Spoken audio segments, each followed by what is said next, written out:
Hello dear, स्वागत है आप सभी का एक नए वीडियो सीरीज के अंदर। और इस वीडियो सीरीज के अंदर हम डिस्कस कर रहे होंगे about the official sample paper of mathematics subject for class 12। आपको तो पता ही है कि आपके बोर्ड टर्म 1 के एग्जामिनेशन दिसंबर मंथ से शुरू होने वाले हैं। मतलब कुछ ही दिन रह गए हैं आपके एग्जामिनेशन के अंदर। आई थिंक 13 या 14 नवंबर के आस 14 दिसंबर के आसपास, सॉरी, उस समय आपके मैथमेटिक्स के एग्जाम होने वाले हैं। तो हमने क्या किया है कि एक डिसीजन लिया है कि हम आपके लिए इस पर्टिकुलर सैंपल पेपर को जो सीबीएसई ने इशू किए हैं उसको इन डिटेल सॉल्व करके आपसे जितने भी क्वेश्चन उन्होंने उस पर्टिकुलर पेपर में पूछे हैं उससे हर एक क्वेश्चंस का हम क्या करेंगे, हर एक क्वेश्चंस का हम डिटेल्ड एक्सप्लेनेशन करेंगे आपको इस पर्टिकुलर सीरीज के अंदर। साथ ही साथ उस पर्टिकुलर क्वेश्चन में जो भी कॉन्सेप्ट एक्चुअली में अप्लाई हो रहे होंगे हम उन कॉन्सेप्ट्स की डिटेल एप्लीकेशंस की बात करेंगे। और वंस अगेन, अगर ऐसा कोई तरीका है जिससे हम उन क्वेश्चंस को देख करके बिना पेन उठाए ही अगर हम सवालों को कर पाए, या फिर कोई शॉर्ट तरीका है जिससे हम सवालों को जल्दी कर पाए पेपर के अंदर, हम उन तीनों चीजों की बात कर रहे होंगे। और इसी पर्टिकुलर थीम के साथ हम स्टार्ट करते हैं आज का हमारा इस पर्टिकुलर सीरीज का पहला लेक्चर, जो कि स्टार्ट होगा पैटर्न के साथ। सबसे पहले तो आपको समझना काफी इंपॉर्टेंट है कि जिस एग्जाम को आप देने जा रहे हो, है ना, बोर्ड टर्म 1 एग्जामिनेशंस का, तो उसका पहले पैटर्न क्या है उसकी बात कर लेते हैं। तो जैसा कि आपको पता है कि आपको आपका जो एग्जामिनेशन होने वाला है वो 40 मार्क्स का होने वाला है। 90 मिनट्स का टाइम मिलेगा, राइट। ये 90 मिनट्स जो है ये सॉल्विंग टाइम है ना। साथ साथ आपको पता होगा कि आपको एक्स्ट्रा में 20 मिनट जो है ना, रीडिंग टाइम भी एक्स्ट्रा दिया जाएगा, जिसके अंदर आप क्वेश्चन पेपर को देखेंगे, आप आसानी से पहले से पढ़ सकते हैं। तो मेरा सजेशन आप सभी के लिए ये रहेगा कि इस 20 मिनट को काफी यूटिलाइज करें सेक्शन 1 के क्वेश्चंस को थ्योरेटिकली सॉल्व करने में। क्यों? क्योंकि सेक्शन 1 के कुछ सवाल आपको ऐसे दिखेंगे जिसको आप ऑन टिप्स देखते ही आप आसानी से सॉल्व कर सकते हैं। तो अगर आपको 20 मिनट्स एक्स्ट्रा मिले तो केवल आप ऐसे नहीं कि बैठे रहेंगे हाथ धो करके, अगर आपके पास पेन और कॉपी नहीं रहेगा तो you have to actually utilize those 20 minute, ताकि सेक्शन ए के कुछ क्वेश्चन आप ऑलरेडी निपटा दें। और जब ये 1:30 है ना, दैट इज 1 आवर अगर शुरू हो जाए तो आप क्या करेंगे, इन आवर्स के अंदर जितने भी क्वेश्चंस बचे हुए हैं, है ना, जो कि आपको ओवरऑल मार्क्स लाने के लिए इंपॉर्टेंट है और जरूरी है सॉल्व करना, तो उसको आप आसानी से उसके बाद फिर कर सकते हैं। तो इससे क्या होगा कि टाइम जो है ना आपको उसको एग्जामिनेशन के अंदर आप कम नहीं पड़ेगा। आई बस समझ में आता है। अच्छा, पैटर्न की बात करते हैं। इस पेपर के अंदर 3 सेक्शन है आपके पास, section A, section B and section C.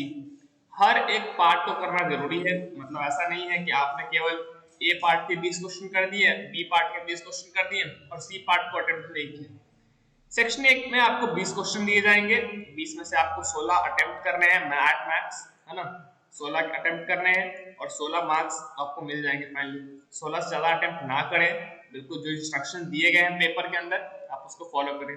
Section B once again contains 20 question and you have to answer at max, है ना। अटेम्प्ट करने कितने, 16 करने हैं 20 में से। तो अगर कुछ क्वेश्चंस आपको नहीं भी आते हैं सेक्शंस के अंदर तो आप उसको लीव आउट कर करके बाकी जो इजियर 16 क्वेश्चन आपको मिल रहे हैं वो कर लीजिएगा। क्योंकि एग्जाम में मार्क्स लाने का गेम होता है, ये नॉलेज दिखाने वाला गेम नहीं है कि अरे मैं तो सारे सवाल ही कर दूंगा। अरे भैया, जो इजी, जो सबसे सिंपल और आसानी से बनते चले जा रहे हैं उनको बनाइए, नंबर लेके आइए, फिर घर पे अपना नॉलेज दिखाते रहिए। खैर, सेक्शन सी की अगर बात करें तो इसके अंदर आपको केस स्टडी वाले क्वेश्चंस आपको दिख जाएंगे, असर्शन रीजन वाले आपको क्वेश्चन दिख जाएंगे। तो 10 में से कोई 8 अटेम्प्ट आपको करने होंगे। मतलब यहाँ पे थोड़े से ऑप्शंस, थोड़े चॉइसेस कम है ना। वो आप 20 में से 4 थे, यहाँ 10 में से 2 हैं। तो परसेंटेज ऑफ एक्चुअली जो मार्जिन आपको दिए जा रहे हैं प्रॉब्लम्स के अंदर, वो तीनों सेक्शंस के अंदर उन्होंने सेम रखा है। सारे के सारे क्वेश्चंस के इक्वल मार्क्स है।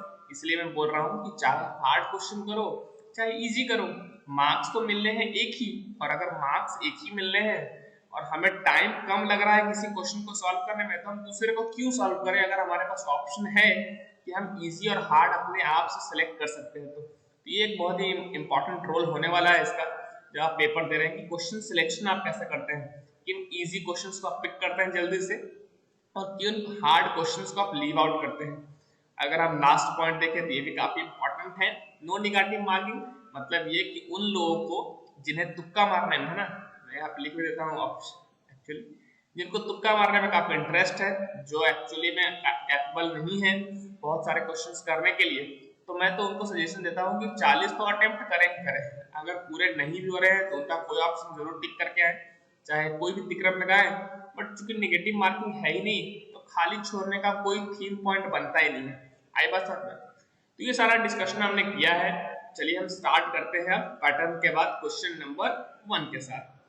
क्वेश्चन नंबर 1 सेक्शन ए की शुरुआत हो रही है। जैसे कि आपको पता है कि 1 से 20 तक जो है हमारा सेक्शन 1 का पार्ट है और हमें 16 अटेम्प्ट करने हैं और हर एक का वेटेज आपको राइट में दिख रहा होगा। तो ये जो पहला क्वेश्चन आपके सामने है उसका वेटेज कितने मार्क्स का है? 1 मार्क्स का।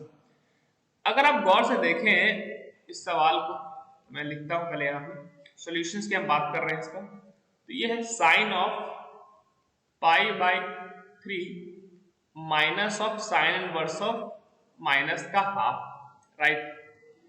अगर हम क्वेश्चंस की बात करें तो सबसे पहले हम अंदर वाले पार्ट से स्टार्ट करते हैं, sign inverse of minus half, ठीक है ना। Sign inverse of minus half कितना होता है क्या आपको पता है? ये minus of sine inverse of half होता है। क्या आपको माइनस एक्स वाली प्रॉपर्टी है पता? मैं लिख देता हूं यहाँ पे माइनस एक्स वाली प्रॉपर्टी कि साइन इनवर्स के अंदर अगर माइनस ऑफ एक्स है तो माइनस साइन इनवर्स एक्स होता है for all x belonging to -1 से 1। आई बस समझ में देखिए प्रॉपर्टी आपने पढ़ा होगा पहले ही। हमने क्या किया, साइन इनवर्स के अंदर अगर माइनस है तो उसको बाहर निकाल दिया। अच्छा, साइन इनवर्स ऑफ हाफ की वैल्यू पता है क्या? साइन कितना हाफ होता है? 30 degree, that is minus of pi by 6। Okay, तो sine inverse of minus half की वैल्यू आ गई माइनस ऑफ पाई बाई 6। अगर आप देखें तो ऑलरेडी इसके सामने एक माइनस साइन पड़ा हुआ है, तो ये minus of minus pi by 6 क्या बन जाएगा?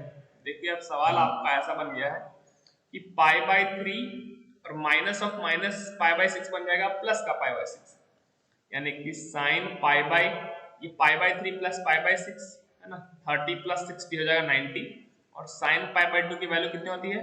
1। आई होप आपने ऑलरेडी लोअर क्लास में पढ़ रखा होगा, साइन 0 0 होता है, साइन 90 जो है वो 1 होता है। तो अगर आप गौर से देखेंगे तो आपका ऑप्शन कौन सा करेक्ट हो जाएगा? आपका option number D would be the correct one. तो अगर आपको ओएमआर सीट के अंदर 4 एक्चुअली में बबल्स दिए रहे हैं खाली, तो आप क्या करेंगे, इस फोर्थ वाले ऑप्शंस को कंप्लीटली आप फिल कर देंगे तो आपका जो आंसर है वो करेक्ट माना जाएगा। चलिए मूव करते हैं नेक्स्ट क्वेश्चन की ओर।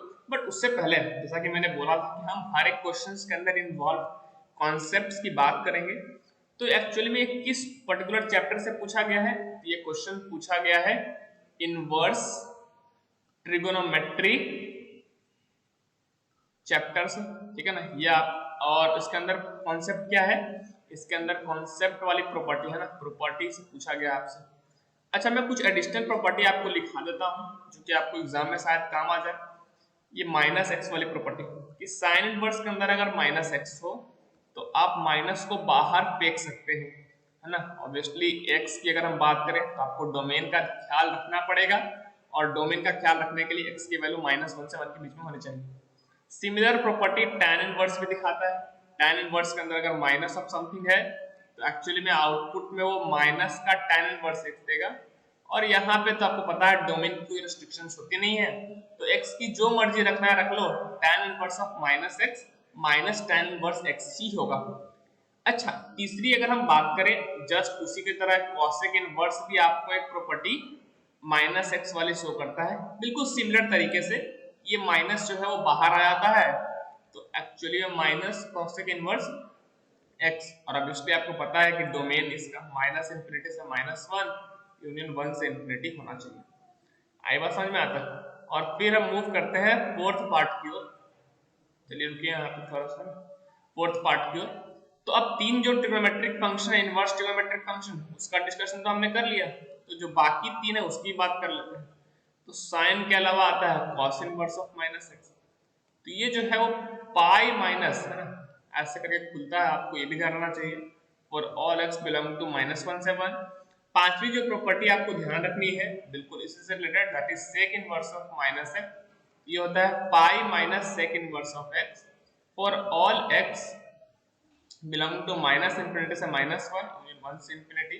अगर ये राइट वाली चीज आपको नहीं भी समझ में आ रही है कि ये डोमेन का कंडीशन क्या लगा रहे हो, तो आप सिंपली ये माइनस रहे तो आप आसानी से निकाल देना, क्योंकि क्वेश्चन वाले ने ऑब्वियसली फंक्शन डिफाइंड होगा तभी तो आपसे सवाल पूछेगा।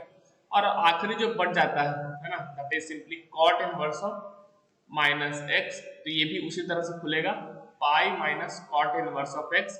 और आपको ये भी पता है कि कॉट इनवर्स को डोमेन का कोई इशू नहीं होता, तो इसका मतलब ये है कि ऑल एक्स के लिए वैलिड हो जाएगा। ये कुछ प्रॉपर्टीज हैं जो आपको जो है वो थोड़ा बहुत ध्यान रखना है। तो हमने इस सवाल में किया क्या, हमने देखा कि सवाल में हमसे पूछा है साइन ऑफ समथिंग कचरा। सबसे पहले हम छोटे पार्ट से स्टार्ट किया, sine inverse of minus half की वैल्यू कैलकुलेट करी by using the property sine inverse of minus x equal to minus of sine inverse of x, और हमारे पास माइनस पाई बाय 6 वैल्यू आई। फिर वैल्यू पुट किया तो एक्चुअली में साइन पाई बाय 2 के बराबर बन गया। और ऑब्वियसली हर एक बच्चे को पता है जो एक्चुअली में क्लास 12 का एग्जाम दे रहा है कि साइन पाई बाय 2 1 होता है। फिर हमने क्या किया, चैप्टर डिस्कशन किया, किस चैप्टर से सवाल था ये, obviously inverse trigonometric function chapter जो था उसका आया है। प्रॉपर्टी जो है उससे रिलेटेड हमने सारे फंक्शंस के लिए माइनस एक्स की तरह कैसे वो रिस्पॉन्ड करता है, अगर निगेटिव वैल्यू डालोगे उसके अंदर तो कैसे वो रिस्पॉन्ड करता है, ये हमने आपको यहाँ पे सारे फंक्शंस के लिए दिखा दिया है। तो चलिए मूव करते हैं अगले क्वेश्चंस की ओर। अगला जो क्वेश्चन है ये आपके पास स्क्रीन के ऊपर दिख रहा होगा आपको, the value of k and k less than 0 बोला है उन्होंने, for which the function f defines as fx is equal to 1 minus cos kx upon x sin x when x not equal to 0 and half when x is equal to 0 is continuous at x equal to 0। देखिए बोला क्या है कि k की वो value बताइए जिसके लिए जो फंक्शन आपको दिया गया है fx वो कंटिन्यूअस हो जाए x is equal to 0 पे। तो सबसे पहली बात तो ये है कि एक तरीका तो ये है कि आप क्वेश्चन को सॉल्व करने जाए, दूसरा अगर आप बात सबसे शुरुआत में देखें तो उन्होंने k की वैल्यू क्या बोली है, लेस देन 0 होना चाहिए। अच्छा, k की वैल्यू अगर लेस देन 0 होना चाहिए मतलब k नेगेटिव होना चाहिए। तो अगर हम ऑप्शन डी की बात करें तो ऑप्शन डी तो अपने ऑप्शन में आना ही नहीं चाहिए ना, क्योंकि उसने बोला है k नेगेटिव होना चाहिए। अच्छा, तो ऑप्शन बी हो सकता है। ऑप्शन ए देखो ये प्लस माइनस वन बोल रहा है, लेकिन k तो बोला है नेगेटिव होना चाहिए, तो प्लस माइनस वन कैसे चलेगा, या तो पॉजिटिव है प्लस वन भी हो सकता है माइनस वन भी हो सकता है। तो k की वैल्यू चूंकि हमें नेगेटिव चाहिए तो प्लस वाला तो आएगा नहीं, तो ऑप्शन ए भी आपका हिस्सा नहीं होगा। अच्छा, फिर उसी तरह से प्लस माइनस हाफ बोला है तो माइनस हाफ तो आंसर हो सकता था, पर चूंकि k नेगेटिव बोला है तो प्लस हाफ कैसे हो सकता है, तो ऑप्शन सी भी गया। तो अगर आप ये टैक्टिक्स लगाते हैं तो ऑप्शन बी आप ऐसे ही टिक कर देंगे। फिलहाल ये है ना, ये टिक्स है ना, ये ट्रिक है जो आप कभी कभी क्वेश्चन के अंदर यूज कर सकते हैं कि अगर किसी वेरिएबल की वैल्यू स्पेसिफाई कर दी जाए कि वो लेस देन 0 है या वो ग्रेटर देन 0 है, तो यहाँ पर ऐसे ट्रिक्स काम आ जाएंगे। फिलहाल हम कॉन्सेप्ट्स की बात करते हैं। यहाँ पे कॉन्सेप्ट ऑफ कॉन्टिन्यूटी उन्होंने यूज करी। क्या आपको ये पता है कि कोई भी function f(x) is said to be continuous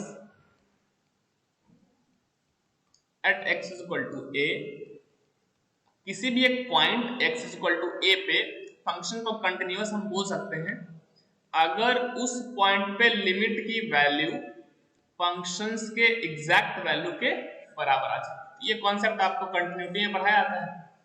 उन्होंने बोला है कि कंटिन्यूटी चेक करो x is equal to 0 पे, इनफैक्ट चेक करने के लिए नहीं बोला, उन्होंने बोल दिया कि फंक्शन कंटिन्यूअस है तो k की वैल्यू बताओ।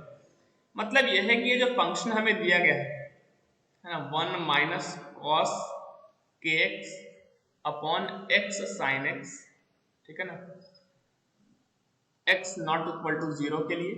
अच्छा, x की 0 की वैल्यू 0 पे तो वैल्यू पता है ना हमें, मतलब यह है कि f ऑफ 0 कितना है आप हमें पता है, ठीक। अच्छा, अगर हम इस क्वेश्चन को अप्लाई करें इस कॉन्सेप्ट को कि अगर हम लिमिट की वैल्यू, चूंकि हमें कंटिन्यूटी चेक करनी है कहां पे 0 पे, तो हमने क्या बोला कि चूंकि फंक्शन कंटिन्यूअस है x इक्वल टू 0 पे, तो limit x tends to 0 f of x must be equal to f of 0 continuity होने के लिए।